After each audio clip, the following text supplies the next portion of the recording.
Assalamualaikum warahmatullahi wabarakatuh. Seperti biasa kita mulai dengan baca Al-Fatihah ila hadratin Nabi Mustafa Muhammad sallallahu alaihi wasallam. Khusyu'an wa nafahatan kita ma'ala ma nawina wa ala ma nawsana wassalah.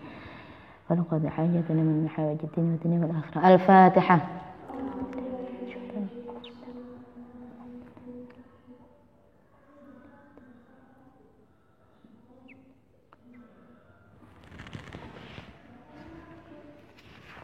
Kita lanjut hadis ke-18 masih dalam bab bahwa perempuan tidak bisa maksudnya perempuan bukan penghalang laki-laki dalam melakukan ibadah. Oke, hadis ke-18 haddatsana Al-Qasim an Aisyah radhiyallahu anha. Qalat, berkata siapa Aisyah, Bi'sama adaltumuna bil kalbi wal himar. Bi'sama adaltumuna. Kok yo cek eleke apa ya? Sungguh keterlaluan kalian menyamakan na ing kami.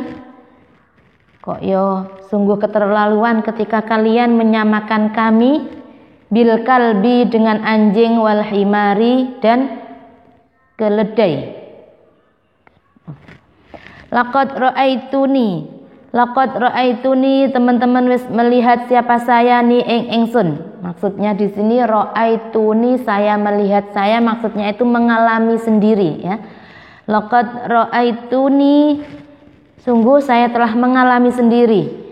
Wa Rasulullah lan utawi Rasulullah sallallahu alaihi wasallam iku yusolli salat siapa? Nabi. Wa ana hale utawi ingsun saya iku mudtaji'atun tengah layeh-layeh berbaring bainahu ing dalem antarane nabi wa bainal qiblati dan ing dalem antara kiblat, antara nabi dan arah kiblat. Fa idza arada moko nalikane berkehendak siapa nabi an yasjuda ing to sujud siapa nabi Ghomaza moko memberi isyarat siapa Nabi rijlaya ing kedua kaki saya faqabattu moko melipat siapa saya huma ing rijlaya rawahu al-Bukhari. Wa ghomaza utawi makna lafat ghomaza ay asyara mengisyarati. Jadi hadis dari Aisyah, sekali lagi ya, mungkin hadis tentang perempuan dan rumah tangga Nabi mesti banyak dari Aisyah karena beliau yang selalu bersama Nabi. Diceritakan Aisyah pernah berkata, jadi zaman jahiliyah dulu itu ada rumor yang mengatakan bahwa perempuan itu sama dengan anjing, sama dengan keledai.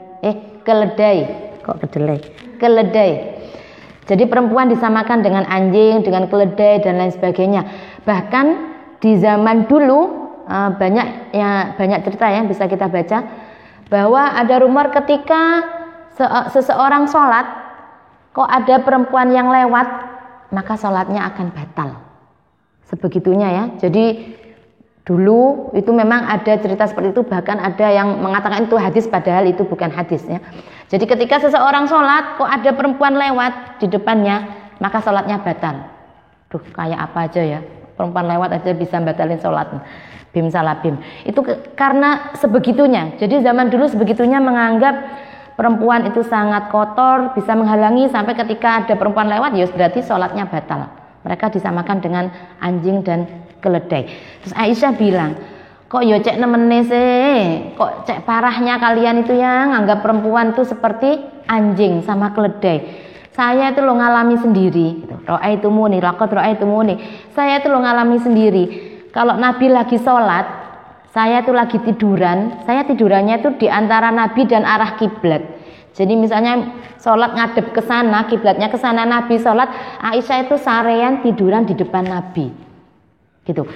Kalau ketika gitu Nabi sholat gitu, maka ketika Nabi sholat ya udah Nabi sholat aja.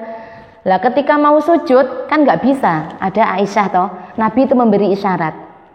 memberi isyarat kepada Aisyah. Nanti Aisyah, oh Nabi mau sujud, ya udah kakinya Aisyah kemudian dilipat, Nabi sujud. Nanti Nabi berdiri lagi, ya dilonjorkan lagi sama Aisyah. Ketika Nabi mau sujud, dikasih isyarat sama Nabi, ditekuk lagi kakinya sama Aisyah. Nah ini kan menunjukkan bahwa Nabi ketika ibadah ada Aisyah ya sudah. Dan ketika Nabi mau misalnya mau menasehati Aisyah, ini aku mau sujud kok ada kakimu toh, misalnya seperti itu Nabi sama sekali dengan tidak kasar ya. Nyatanya Nabi tidak kemudian memarahi Aisyah dan enggak. Ketika sholat ya udah Nabi sholat mau sujud ada kakinya Aisyah diisyarati. Mungkin nggak tahu ya diisyaratnya kayak apa, sama dilirik apa yang Aisyah paham, kemudian Aisyah melipat kakinya sehingga kemudian Nabi bisa sholat. Nah jadi Aisyah cerita, kok cek nemene kalian tuh nganggap kami itu dibilang kayak anjing kalau kalian sholat kami lewat jadi batal.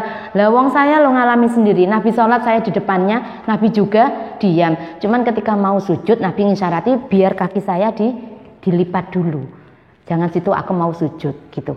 Jadi sangat tidak beralasan ya, sangat tidak berkemanusiaan ketika memang menganggap perempuan itu mengganggu ibadah seorang. Nyatanya Nabi merasa tidak terganggu. Hanya ketika mau sujud aja minggiro kakimu. Tapi kan Nabi tetap beribadah gitu. Dan mungkin ketika selesai sholat menasehatinya pun, saya yakin Nabi menasehati Aisyah dengan cara yang baik, dengan cara yang lemah lembut. Nyatanya di sini Aisyah juga cerita seperti itu. Loh nggak apa-apa kok. Nabi sholat saya di depannya nggak apa-apa. Cuman jangan ngalangi waktu sujud gitu aja.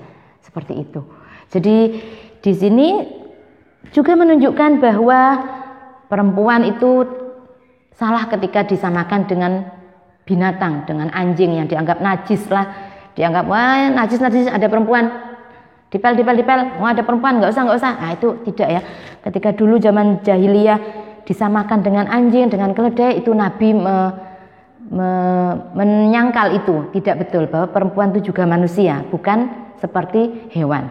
Itu hadis yang ke-18. Hadis selanjutnya nomor 19, an Abi Qatadah radhiyallahu anhu qala kharaja keluar alaina ing atase kami siapa an-nabiyyu Nabi sallallahu alaihi wasallam wa Umamatu utawi Umamah bintu Abil As anak perempuan Abi Al-As iku ala atiqihi ing atase pundak atau bahunya Nabi. Fasalla moko salat siapa Nabi. Fa idza raka'a moko nalikane rukuk, ketika rukuk siapa Nabi, wa doa meletakkan siapa Nabi ha ing Umamah. Wa idza rafa'a lan nalikane bangun siapa Nabi, rafa'a moko mengangkat lagi, gendong lagi siapa Nabi ha ing Umamah. Rawahu Al-Bukhari. Wa Umamah utawi Umamah iku hiya utawi Umamah iku bintu Zainab, anak perempuannya Zainab. Bintun Nabi, yang Zainab adalah putri perempuan Nabi sallallahu alaihi wasallam. Jadi Umamah ini adalah cucu perempuan Nabi ya. Umamah putrinya Zainab, Zainab putrinya Nabi. Jadi Umamah ini cucu perempuannya Nabi. Diceritakan bahwa suatu ketika Nabi sholat dengan menggendong cucu perempuannya. Dikatakan juga di syarahnya dikatakan bahwa ketika itu Nabi juga mengimami sholat. Jadi Nabi ngimami sholat sambil gendong cucu perempuan Nabi. Zaman sekarang kira-kira ada nggak seorang imam sholat sambil gendong anak kecil?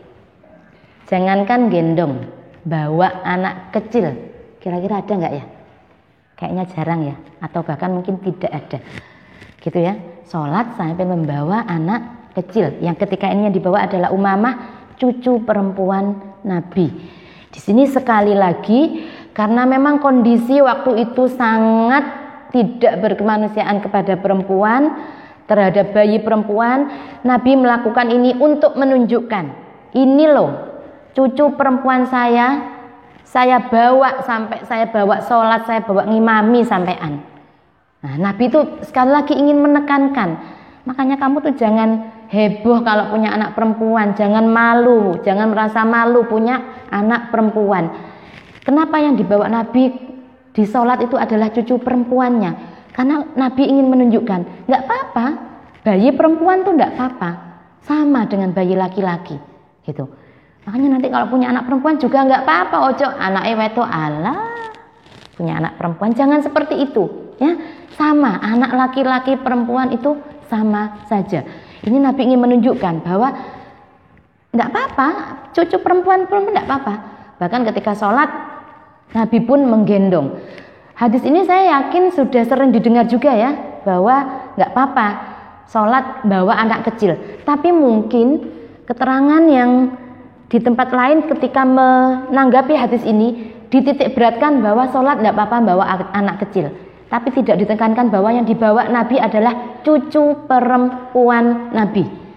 Jadi nggak apa-apa, anak perempuan pun nggak apa-apa, nggak bikin malu.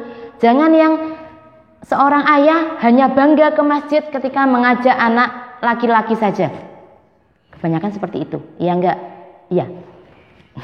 Kebanyakan, saya bilang kebanyakan ya, tapi tidak semua. Dan insya Allah tidak, semakin lama tidak seperti itu. Kebanyakan para bapak mesti ceritanya bilang, aku lego banget, bangga banget ketika saya bisa ke masjid Jumatan gandeng anak laki-laki saya. Loh kamu loh gandeng anak perempuan ke masjid juga enggak apa-apa. Tidak apa-apa, tidak harus anak laki-laki tok yang bisa digandeng ke masjid. Kebanyakan gitu, waduh alhamdulillah saya lega punya anak laki-laki, bisa saya ajak Jumatan. Loh enggak apa-apa, punya anak perempuan enggak apa-apa, bawaan ke masjid, sholat 5 waktu. Jadi sekali lagi enggak masalah bawa anaknya kecil ke masjid, enggak masalah. Itu anak kecil laki-laki ataupun perempuan ya. Hadis di sini sekali lagi Nabi ingin menunjukkan ketika itu bahwa anak perempuan, bayi perempuan itu tidak membawa musibah, tidak membawa aib, tidak membawa malu. Makanya sampai Nabi membawa cucu perempuannya sholat ngimami. Iki loh cucu wedokku tak gowo. Nabi menunjukkan saya pun bangga mempunyai cucu perempuan. Itu yang pertama. Yang kedua, dari hadis ini kita bisa ambil pelajaran juga, monggo anak kecil diakrabkan ke masjid, diajak ke masjid. Jangan ada anak kecil, enggak boleh masuk masjid gitu. Jadi mungkin kita akan pikir bagaimana caranya anak kecil biar bisa tetap akrab ke masjid dengan tidak mengganggu sholat jamaah. Mungkin bisa dibikin, jadi sekali lagi ya, saya kembali lagi bagi para kontraktor atau mungkin yang para jadi imam itu, kalau misalnya bikin masjid, bangun masjid, coba dibangun di ujungnya itu satu ruang menyusui bagi ibu-ibu, satu ruang bermain untuk anak-anak. Kan enak kalau gitu. Selama ini kontraktor enggak ada yang mikir seperti itu. Bikin masjid ya masjid, mikirnya soalnya masjid untuk sholat, selesai. Coba sekarang yang bagi teman-teman nanti yang jadinya kontraktor atau jadi imam masjid, jadi ketua takmir masjid, dibikin masjid itu ada ruang menyusui untuk ibu-ibu, satu lagi ada mungkin ruang untuk bermain anak-anak. Jadi misalnya orang tua yang ingin mengakrabkan anak kecil ke masjid, ingin menanamkan bahwa ayo mulai kecil ditanamkan, ayo senang ke masjid, ayo akrab dengan masjid, tidak hanya akrab dengan roksi, tidak hanya akrab dengan tempat permainan, game fantasia dan lain sebagainya, tapi ayo juga akrab dengan masjid. Maka mungkin di ujungnya dikasih tempat bermain. Jadi kan anak kecil senang. Tidak apa-apa mungkin pertama ke situ main toh, tapi kan paling enggak mereka sudah tertanam, oh aku sering diajak ke masjid sama orang tuaku. Gitu. Jadi dari hadis ini juga bisa kita ambil itu ya. Jadi enggak apa-apa, anak kecil-kecil ke masjid itu enggak apa-apa. Cuman bagaimana kita mengkondisikan mereka di dalam masjid. Pengalaman juga ada beberapa masjid yang pernah saya temui itu ketika taraweh di bulan Ramadan, ketika taraweh itu jadi dari takmir masjid itu menyediakan satu corner ujung gitu ya, itu yang di situ banyak mainan anak-anak dan juga penjaganya. Jadi kita datang ke masjid disambut oleh petugas itu, para relawan mungkin ya, nggak tahu takmir masjid atau apa. Ibu kalau mau sholat silahkan, anaknya kalau ditinggal main di sini monggo, kita yang jaga. Silahkan tinggal nomor HP. Di situ ada tempat mainannya. Saya waktu itu, masya Allah luar biasa masjid ini. Saya pernah temuin itu, gitu. Jadi para ibu-ibu, para bapak-bapak yang masjid kemudian kadang ngajak anaknya, dan kadang mereka itu nanti yang jaga anak-anak itu ngajak anak kecil-kecil yang bisa diajak sholat di soft belakang. Ayo baris, yang mengontrol anak kecil-kecil ini untuk berjamaah. Saya yakin mereka yang jagain anak-anak ini pahalanya nggak kalah gede sama yang ikut jamaah. Itu ya. Jadi mereka kemudian ada yang nemenin main, yang mau sholat dijaga, ayo sini anak-anak di barisan sini, ada yang bagian jaga. Jadi yang bagian jaga nggak ikut jamaah taraweh, tapi mereka bagian jaga. Ayo ikut taraweh, gitu. Ketika sudah capek kakak, capek, oke capek, main aja. Kemudian dikirim di tempat bermain. Itu saya waktu itu luar biasa dan saya berharap mudah-mudahan di sini juga nanti akhirnya masjid-masjid seperti itu. Dan insya Allah sudah mulai ada ya, ini program dari masjid. Saya pernah melihat sudah mulai ada program masjid ramah anak dan masjid ramah perempuan. Itu sudah ada. Kayaknya dari pusat ini sudah mulai diprogramkan. Jadi masjid ramah perempuan dan masjid ramah anak-anak. Jadi yang di situ nanti ada ruang untuk menyusui, ruang untuk bermain anak-anak. Jadi tidak menghalangi perempuan dan anak-anak untuk dekat dengan masjid, untuk akrab dengan masjid. Mudah-mudahan masjid ramah perempuan dan masjid ramah anak-anak segera terrealisasi di masjid-masjid kita di Indonesia ini, khususnya di Jember ya, mudah-mudahan. Oke, kurang lebihnya mohon maaf, sampai sini dulu. Kurang lebihnya mohon maaf dan semoga bermanfaat. Assalamualaikum warahmatullahi wabarakatuh.